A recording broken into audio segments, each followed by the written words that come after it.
With that said, let's move on to the other super marquee game of the weekend. Saturday night, a whiteout, baby. That's right, whiteouts are back. Whiteouts are back at Penn State as Penn State hosts Auburn. Both teams are ranked. Penn State, of course, has that very big opening night win against Wisconsin. Auburn, we really don't know much about, and we're going to learn a ton. And why don't we know much about them? Here is who Auburn has played so far. They played Akron, and they played Alabama State. Not sure how much you know about those two teams.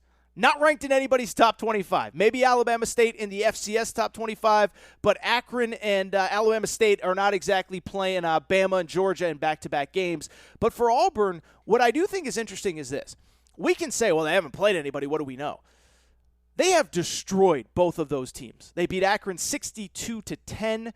They beat Alabama State 60-0. Not great at math, but in my head that equates to 122-10. They have outscored their first two opponents. 0 points allowed in the first 3 quarters of any game. And what that says to me is you can criticize Auburn for not playing anybody, but credit them for taking care of business against the teams that they are supposed to, right? Just think about all the teams that have struggled. You think Florida State doesn't feel like, ask Florida State how easy it is to just destroy a team that you're expected to destroy. How about Notre Dame barely surviving last week against a MAC team?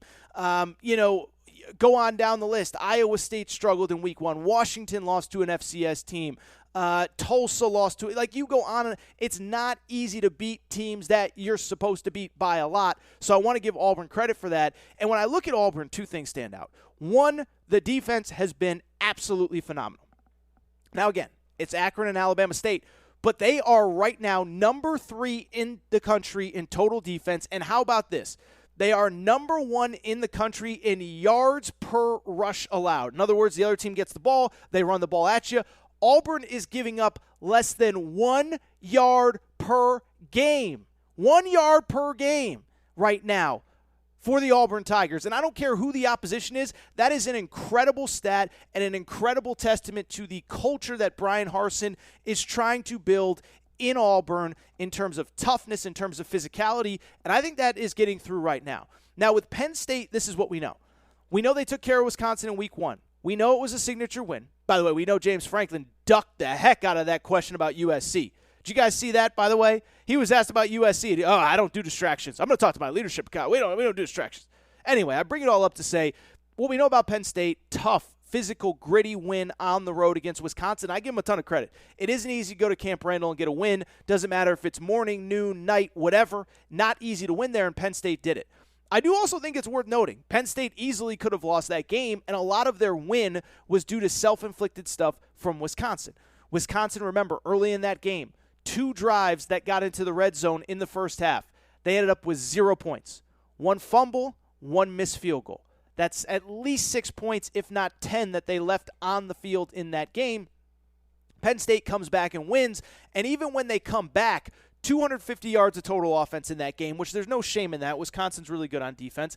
But 250 yards against Wisconsin, 150 or so came on 3 big plays. And so I don't think either team is really able to move the ball in this game. For those of you gamblers, the point spread, it was at 6. It was down to 5 at DraftKings last I saw. And the over-under is 53. The over-under feels really good to me, much more so than I like either side on the line. I'm just curious with Auburn. I will say this with Auburn, it's also worth noting, Bo Nix, we all have our favorite Bo Nix meltdown stories.